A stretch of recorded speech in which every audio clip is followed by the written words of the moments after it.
এবছর দীপাবলিতে আমরা এই রাইফেলটা তৈরি করেছি, অবশ্যই ফোন থেকে তৈরি করেছি। এটা হচ্ছে তৈরি হয়েছে রামকৃষ্ণ ইলেকট্রিকে। আমাদের এটা তৈরি করার যে মিস্ত্রি আমাদের পাশে দাঁড়িয়ে আছে অমল পণ্ডিত, আমরা এটা এবারে পরীক্ষা করে দেখব একবার। এই মুহূর্তে এই যে লকটা খুললাম, এই যে লকটা এখান দিয়ে আমরা কার্বাইড প্রবেশ করাবো। কিছু কার্বাইড আমরা নিয়ে নিচ্ছি।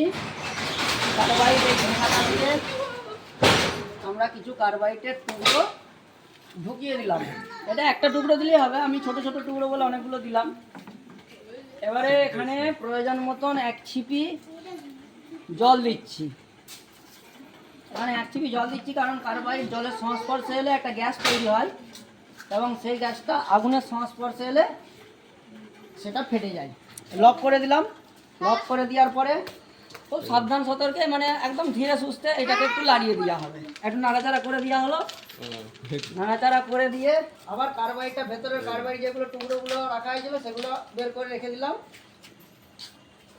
এবারে এটাকে উপর দিকে নিয়ে এটাকে এখানে জাস্ট ফায়ার করে দিতে হবে।